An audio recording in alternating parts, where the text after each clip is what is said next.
Oke. Oke, kita mulai lagi next materinya yaitu tentang tentang ini. Membrane structure and function. Jadi kemarin kita sudah belajar tentang organelnya, tapi belum sempat kan dibahas membrannya, membran selnya. Nah, sekarang kita bahas membran, struktur membran, serta transport pada membran. Oke, sekarang bicara tentang membran atau membran plasma. Membran plasma itu merupakan suatu lapisan yang memisahkan, separates the living cells from its non-living surroundings. Jadinya memisahkan antara bagian sel yang hidup atau maksudnya bagian dalam sel dengan lingkungannya.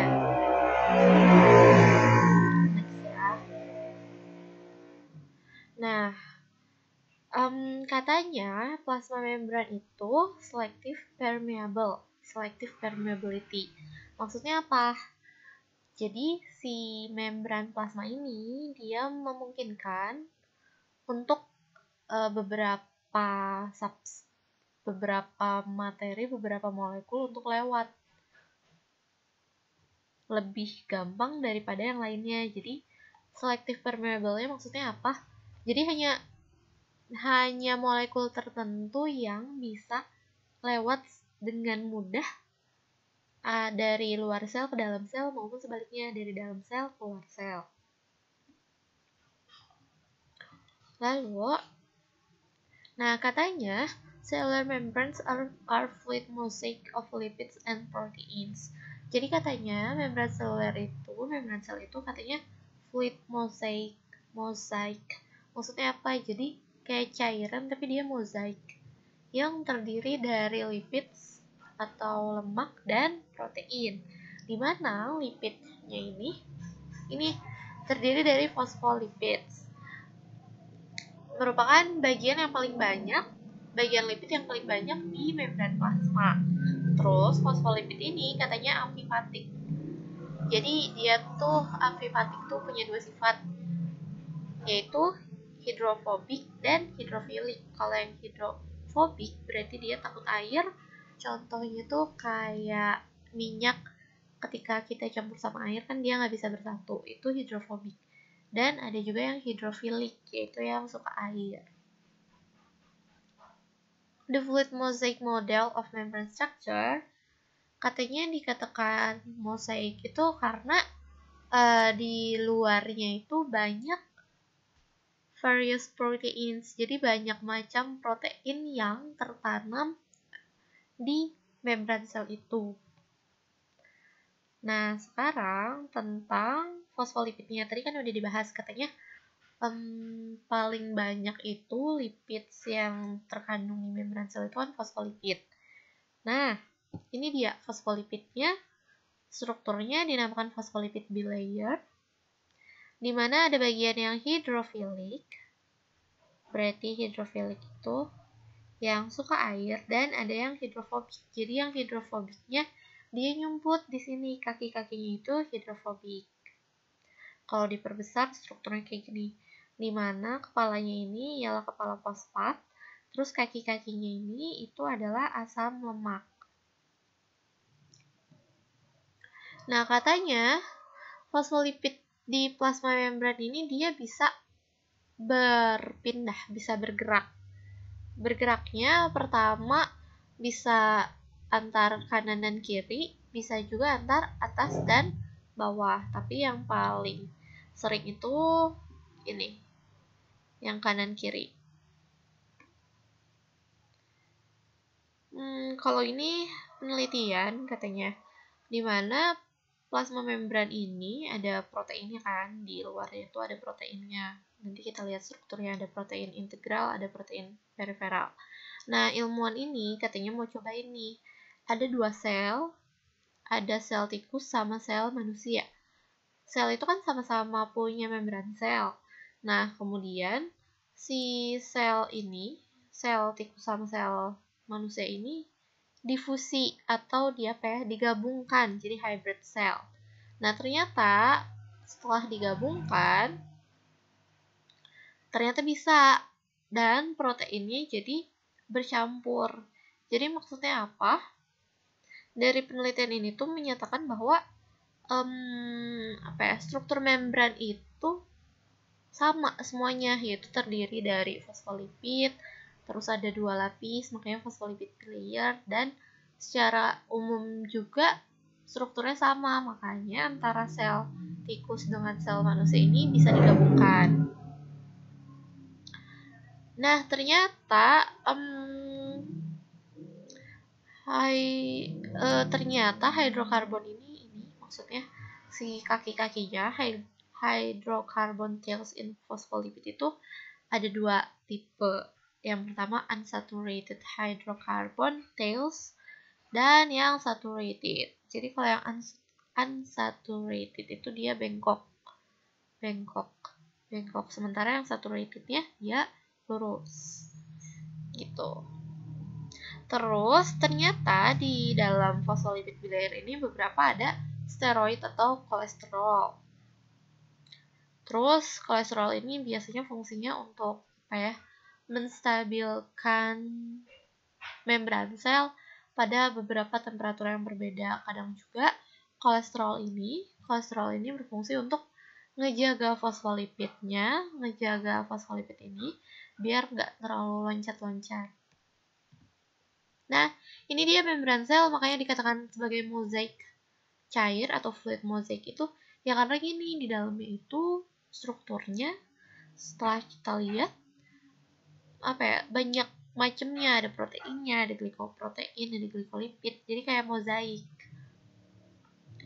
Ini yang di dalam sel ceritanya, sementara ini di luar sel. Yang ini itu namanya protein integral karena proteinnya menembus antara lingkungan dengan inner cellular dengan bagian dalam sel. Sementara kalau yang di luar nih, yang kayak gini, yang di luar, yang nempel di luar doang, nggak ke dalam, itu namanya protein peripheral. Kemudian ada karbohidrat. Karbohidrat ini dibagi 2, ada glikoprotein yang hijau nih. Kalau glikonya atau karbohidratnya itu nempel di protein. Dan ada juga glikolipid. Glikolipid kalau si yang hijau-hijaunya karbohidratnya itu nempel di fosfolipid. Nah, glikoprotein sama glikolipid ini hanya ada di bagian terluar. Jadi kalau di dalam sini nggak ada ya, di sini nggak ada. Jadi hanya ada di perbatasan antara sel dan lingkungan. Fungsinya ini tuh sebagai reseptor untuk komunikasi antar sel. Banyak sih fungsinya, nanti kita bahas. Nah, ini integral proteins. Kenapa dikatakan integral? Karena dia ke dalam gitu. Ini protein. Jadi kalau misalnya diperbesar strukturnya seperti ini.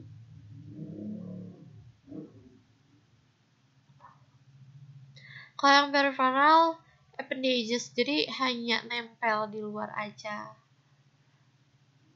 di permukaan dari membrannya. Nah, sekarang dari proteins ini ternyata ada beberapa fungsi. Katanya ada 6 fungsi utama. Yang pertama dia sebagai transport. Jadi protein integral khususnya dia bisa sebagai transport, di mana di tengahnya ada lubang. Nanti molekul ini dari luar sel bisa masuk keluar sel. Ada juga yang membutuhkan ATP. Jadi dia bisa ngebuka di sininya kalau ada ATP atau ada energi, tapi sama yang fungsinya dia untuk transport. Terus bisa juga sebagai enzymatic activity atau aktivitas enzim. Katanya protein built into the membrane may be an enzyme with its active site exposed to substance in the adjacent solution. In some cases, several enzymes in a membrane are organized as a team that carries out sequential step of a metabolic pathway. Jadi dia sebagai tempat nempelnya enzim. Terus ada yang signal transduction, maksudnya apa? tadi reseptor, jadi sebagai penerima signal dari luar sel, sehingga ketika signalnya udah nempel ke sini, dia melakukan suatu aksi atau melakukan suatu kegiatan karena signalnya udah nyampe. Apa ya, jadi dipiculah kayak kita buka kunci, pintunya jadi buka. Nah itu signalnya tuh buka kunci, yang di sebelah sini ya dia bisa melanjutkan tahapan suatu proses. Terus katanya bisa sebagai cell recognition, yaitu pengenalan sel antara sel satu dengan sel lainnya, jadi saling tahu gitu, oh ini tuh sama sel epitel karena ada proteinsnya, maksudnya ada proteins yang samanya. Terus intercellular joining bisa juga sebagai alat penempel antara sel satu dengan sel yang lainnya. Terus attachment to the cytoskeleton and extracellular matrix. Extracellular. Jadi ini katanya bisa untuk menempel sitoskeleton dan extracellular matrix. Jadi di sini nih, di sitoskeleton ternyata sitoskeletonnya bisa nempel di protein. The role of membrane carbohydrates in cell recognition. Jadi yang berperan selain dari protein pada cell recognition atau pada pengenalan sel itu ialah karbohidrat juga, yaitu glikolipid dan glikoprotein. Cell recognition itu adalah kemampuan sel untuk membedakan satu tipe sel dengan sel lainnya.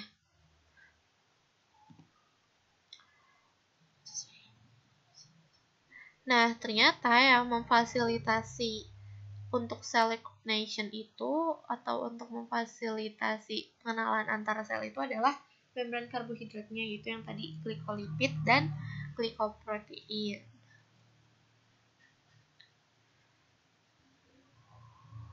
Kalau ini tunggu,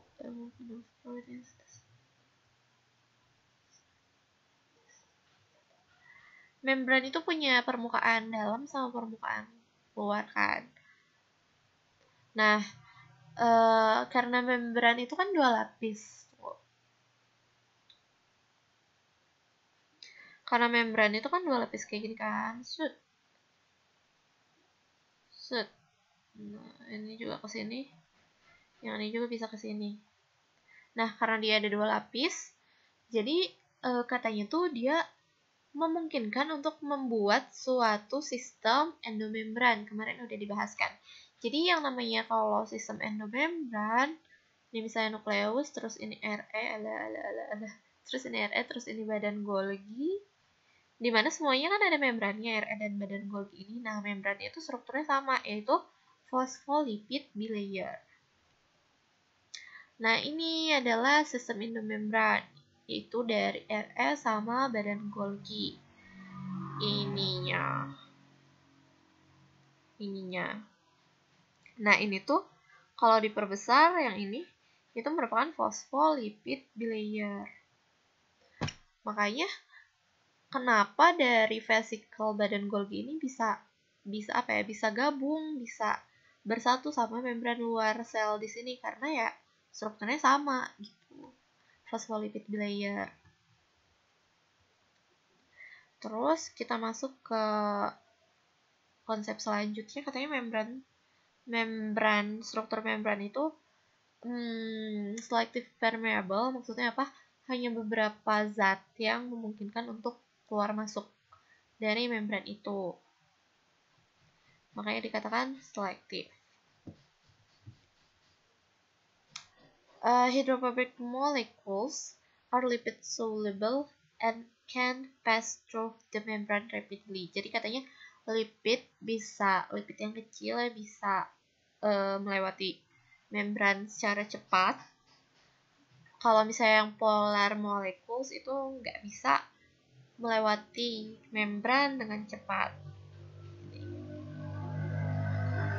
Terus yang tadi transport proteins, low passage of hydrophilic substance across the membrane. Jadi transport protein ini, protein tadi yang integral, terus protein integral yang ada ada ini protein integral misalnya, terus di tengahnya ada jalan, dia itu memungkinkan zat hidrofilik, berarti zat yang suka air, masuk ke sini.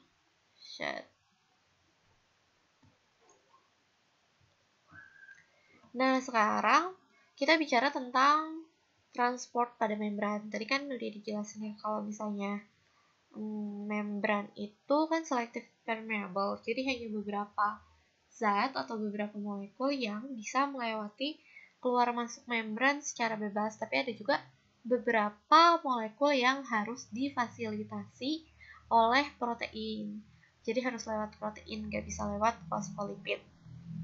Nah, transport pada membran ini dibagi dua, ada transport pasif, ada transport aktif. Kalau yang pasif, dia itu tidak membutuhkan energi, sehingga transport pasif itu akan bergerak dari yang konsentrasinya tinggi ke konsentrasi yang rendah. Sementara transport aktif itu membutuhkan energi, sehingga ini tuh transportnya akan berjalan dari yang konsentrasi rendah ke konsentrasi yang tinggi. Sekarang kita bahas yang transport pasif dulu ya. Pasif dulu. Yang pasif dulu. Yang pertama ada difusi. Difusi itu merupakan perpindahan zat terlarut. Jadi kalau misalnya kita bicara tentang larutan, bicara tentang air, jadi kalau kalian nih nyeduh air garam, ini misalnya gelas, ini air, terus di dalamnya ada air garam. Ini tuh kan bakal ada dua komponen, ada komponen pelarut, ada juga terlarut. Jadi ada zat pelarut, ada zat yang terlarut. Kalau yang pelarut itu pasti kan air. Kalau yang terlarut berarti yang larut di dalam airnya apa? Kalau ini kasusnya air garam, berarti si zat yang terlarutnya itu adalah garam. Nah, sekarang bicara tentang difusi. Difusi itu merupakan perpindahan zat terlarut. Jadi kalau misalnya contohnya di air dan garam ini, difusi itu adalah perpindahan dari garam ini karena sebagai zat terlarutnya. Contohnya, nih ini ceritanya suatu ini tuh suatu dua wilayah. Ada wilayah yang padat sama wilayah yang yang nggak padat. Nah, ceritanya ini tuh sel. Jadi yang ini tuh sel ceritanya. Yang padat ini tuh adalah sel. Gitu. Nah, di mana nih yang garis-garis ini, yang putus-putus ini adalah membran sel. Gitu. Kemudian, apa yang terjadi ketika sel yang penuh dengan materi, yang penuh dengan zat terlarut ini disimpan di dalam suatu lingkungan atau suatu larutan yang nggak ada molekul ini, maka secara alami molekul yang di dalam sel itu akan bergeser ke luar sel kayak gini. Untuk apa? Untuk kesamarataan. Jadi prinsip dari transport membran ini adalah menyamakan konsentrasi antara konsentrasi di dalam sel sama konsentrasi di luar sel. Sehingga di sini ada equilibrium, maksudnya sama konsentrasinya baik di dalam sel maupun di luar sel. Kita lanjut. Jadi ingat, pokoknya prinsip difusi itu yang pindah itu zat terlarut. Pindahnya dari yang zat terlarutnya tinggi ke zat terlarutnya rendah. Ini kan tinggi tuh, banyak banget zat terlarutnya, sementara di sini nggak ada. Makanya disebut rendah. Dari tinggi ke rendah, sehingga akan menghasilkan kesamarataan atau kita sebut sebagai isotonis.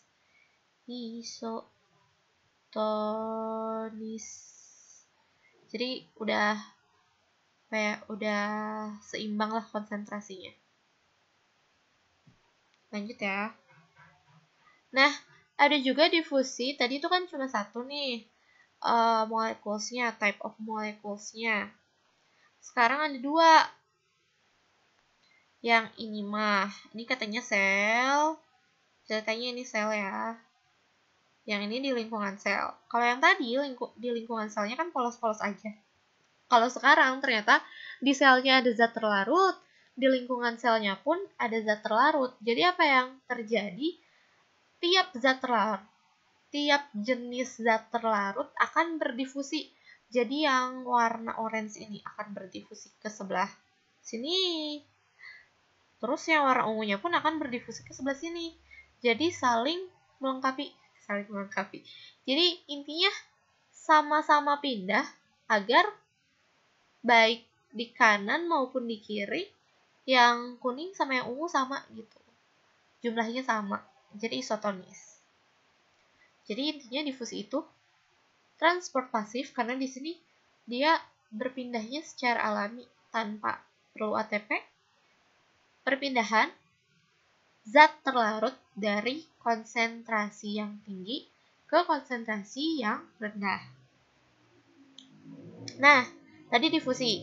Transport pasif itu ada difusi, ada osmosis. Sekarang kita bicara tentang osmosisnya. Kalau osmosis,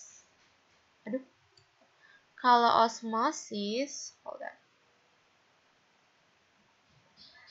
osmosis itu sama, perpindahan juga. Tapi perpindahan gede banget, pelarut. Jadi alias osmosis itu yang pindahnya tuh air. Kalau tadi kita bicara difusi itu yang pindahnya zat terlarut, kayak garam, gula, atau apalagi ya, tinta, pokoknya yang terlarut di dalam air. Sekarang osmosis ini kita berbicara tentang air yang pindahnya. Is the movement of water across a semi-permeable membrane. Merupakan perpindahan air melewati membran semi-permeable. Jadi kalau osmosis harus air yang pindah. Sama. Dari mana ke mana? Dari air yang tekanan tinggi atau air dengan konsentrasi tinggi ke lingkungan yang airnya konsentrasi rendah. Jadi sama dari tinggi ke rendah. Tapi kalau osmosis mah khusus air yang berpindah, kalau difusi khusus zat terlarut yang pindahnya. Kita next dulu ya. Nah, ini tuh ceritanya pipa U. Ini pipa U nih. Nggak kelihatan. Nah, ini tuh pipa U. Di tengah-tengah pipa U-nya ada membran semi-permeable.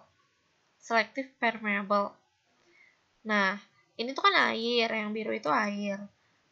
Lalu di sebelah apa ini? Di sebelah kanan kiri.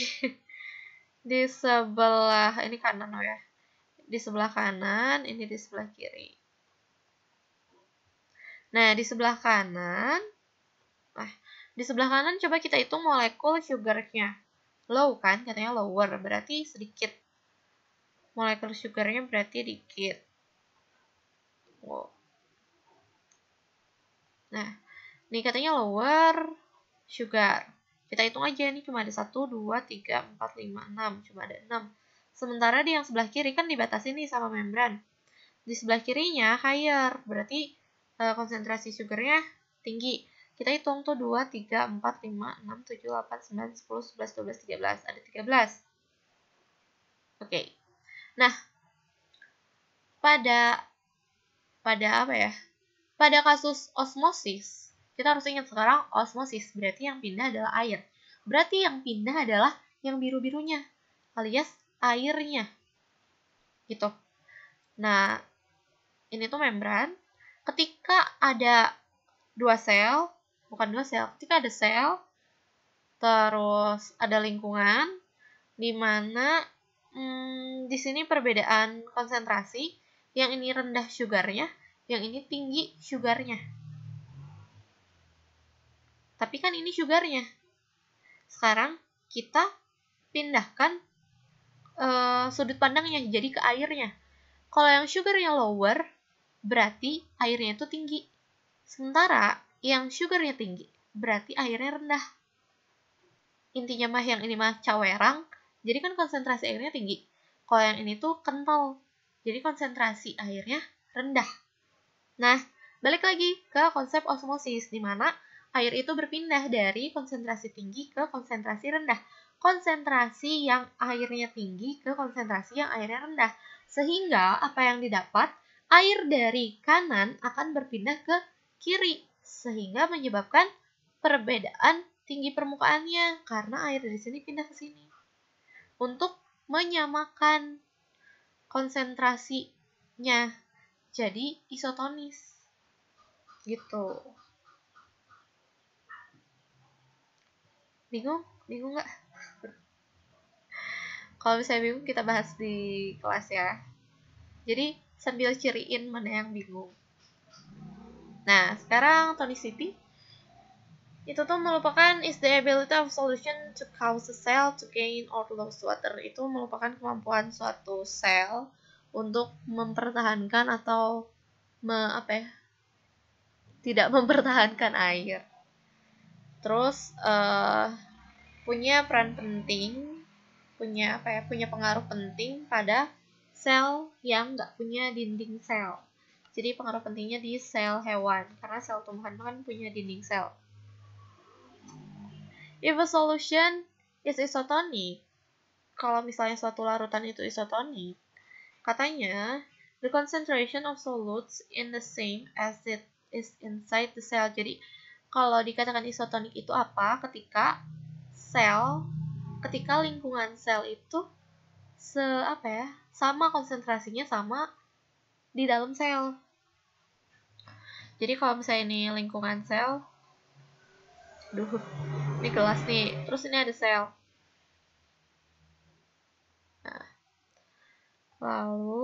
Nah, ini tuh kan berarti lingkungan sel, yang ini sel. Dikatakan isotonik tuh kalau di sini 5, di sininya juga 5. Gitu. Tapi kalau misalnya di sininya 4, di sininya 6, apa yang terjadi? 6-nya harus 6-nya harus pindah, tapi nggak 6-nya gitu. Gimana ya, bingung. Kalau misalnya di sini 4, di sini 6, 6 ini kan kegedean. Jadi 6-nya harus, beberapa dari 6-nya harus pindah ke 4. Jadi 6 dikurangi 1. Sehingga yang ini jadi 4 tambah 1. Jadinya 5 dan 5. Gitu deh, nanti ya dijelasin lagi. Terus kalau misalnya jadi kalau misalnya isotonik, itu tuh nggak akan ada perpindahan air. Nggak akan ada perpindahan transport antar membran, karena udah sama, mau di dalam dan di luar sel. Sementara kalau misalnya hypertonic itu katanya the concentration of solutes is greater than it is inside the cell. The cell will lose water. Kalau hypertonic berarti kental, hypertonic ya. Kental. Selnya akan mengeluarkan air. Jadi kalau misalnya ini air garam, terus ini ada sel, air garam itu kan berarti hypertonic. Karena kental ya. Jadi karena airnya nggak murni. Sementara di sini selnya tuh nggak ada garamnya. Sehingga apa yang dilakukan?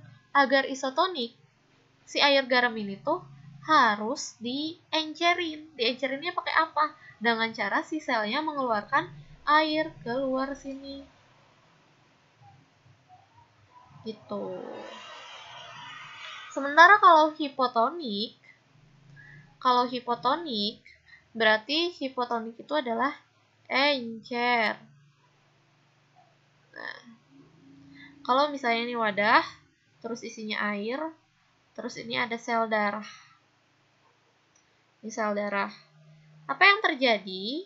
Air di sini lebih tinggi konsentrasinya daripada air di dalam sel darah. Sehingga apa yang terjadi?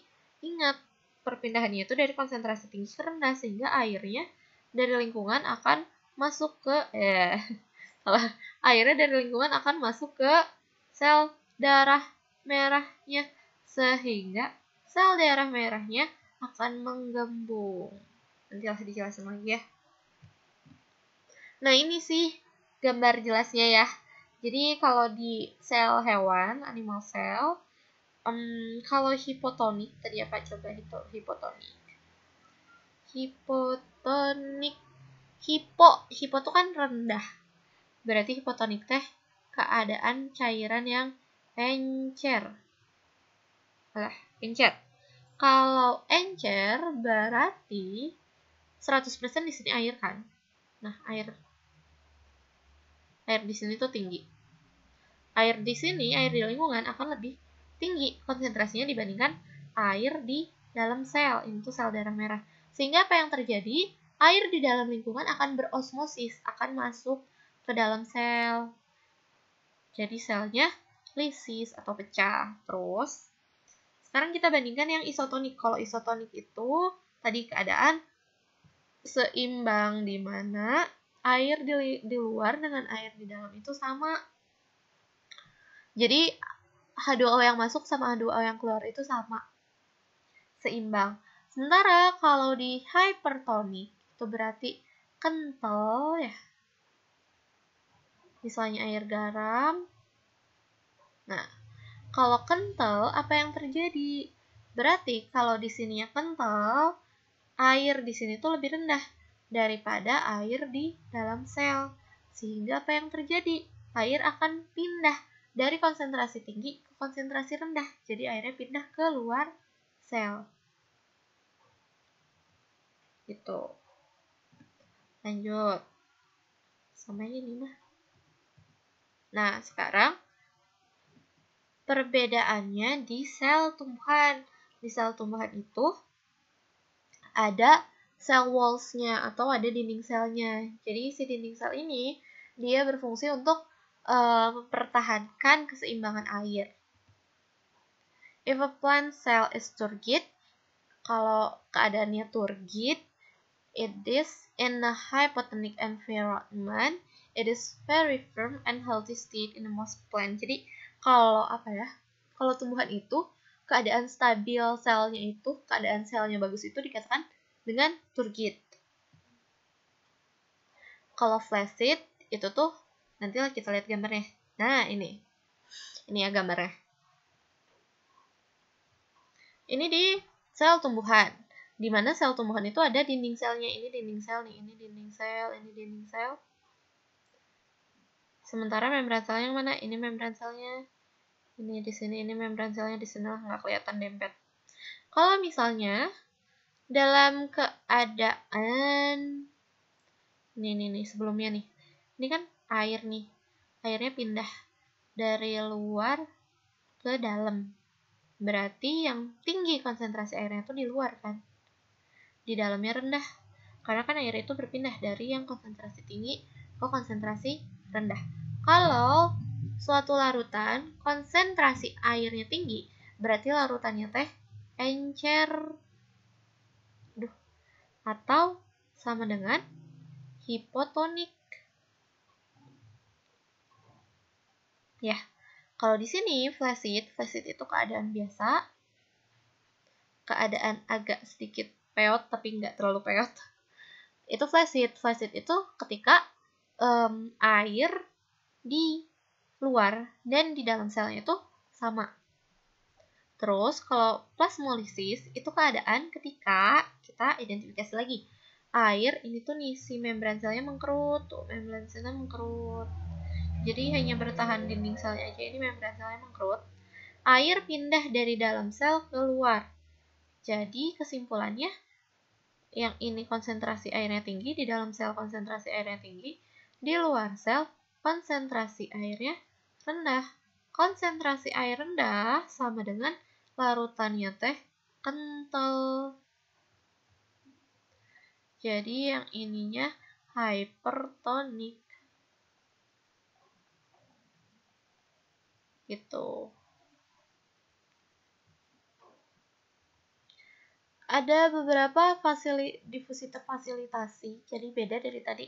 Tadi makan difusi terus osmosis, sekarang ada yang ketiga, itu difusi terfasilitasi. Jadi katanya difasilitasi sama transport protein untuk memungkinkan molekul melewati keluar masuk membran sel. Nah, ini dia si proteinnya, tadi udah dibahas. Jadi protein ini ada kanalnya atau enggak ada salurannya. Ada juga yang kayak gini. Jadi dia bisa buka tutup. Masuk dulu, yang ininya nutup, terus karena dia mau masuk ke dalam sel, jadi yang bawahnya kebuka. Jadilah si solutnya atau molekulnya bisa masuk ke dalam sel. Nah, sekarang kita bicara tentang aktif transport atau transport aktif. Tadi kan tentang transport pasif. Ada 3, ada difusi, osmosis, sama difusi terfasilitas. Sekarang tentang aktif transport. Aktif transport itu against their gradients, berarti dia melawan konsentrasi yang harusnya mah dari konsentrasi tinggi ke rendah. Kalau di transport aktif itu dari konsentrasi rendah ke tinggi, jadi melawan gradien sehingga membutuhkan yang namanya ATP atau energi. Active transport moves substance against their concentration gradient. Jadi melawan konsentrasi gradien sama ya kayak tadi, yaitu dari konsentrasi rendah ke konsentrasi tinggi. Biasanya dia membutuhkan ATP. Requires energy, jadi membutuhkan energi. Syaratnya itu energi. Yang pertama ada sodium potasium pump. Jadi ini biasanya di sel syaraf ya. Ada pompa natrium dan pompa kalium. Nantilah kita bahas di sistem syaraf aja.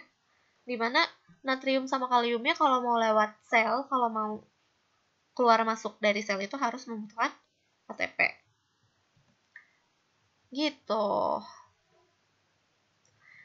Review passive and active transport compared. Kita bandingkan ya antara pasif dan aktif. Kalau yang pasif, ini kan langsung aja tuh.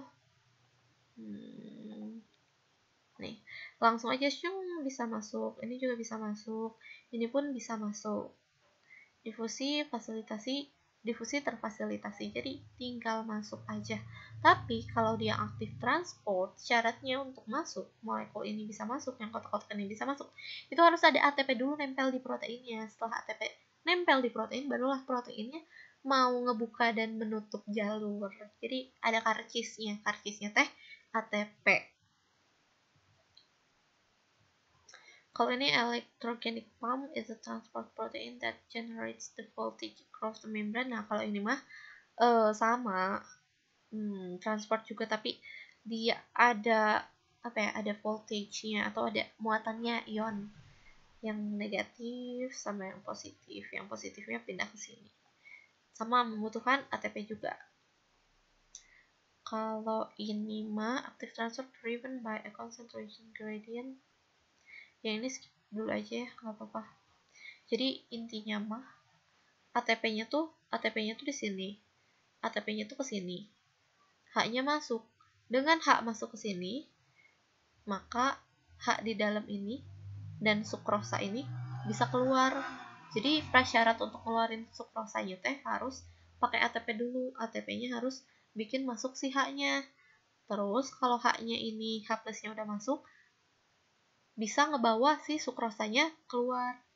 Jadi dia mah kayak cuma kayak cuma gojek doang.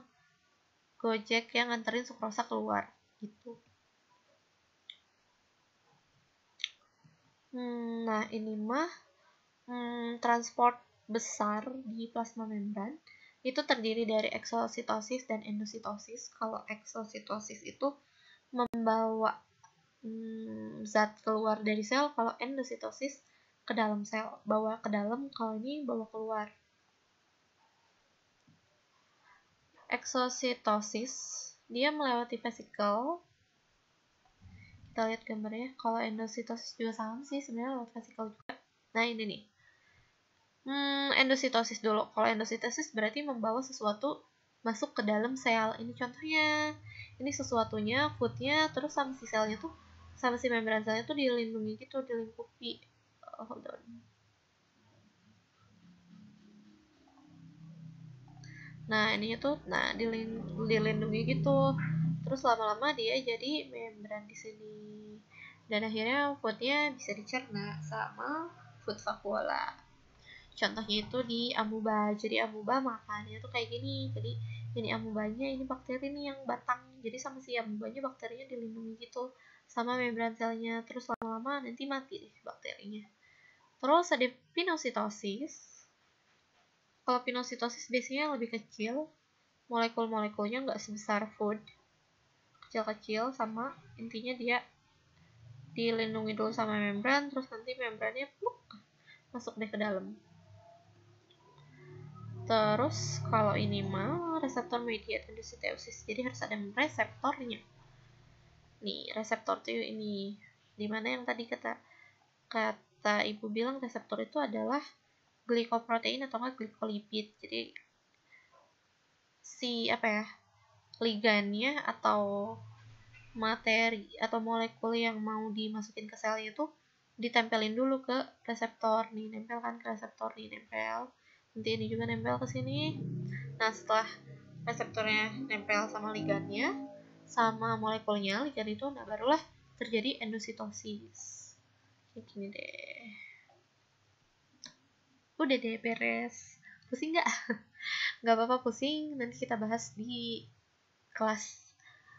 Billahi taufiq wal hidayah. Wassalamualaikum warahmatullahi wabarakatuh. Discord.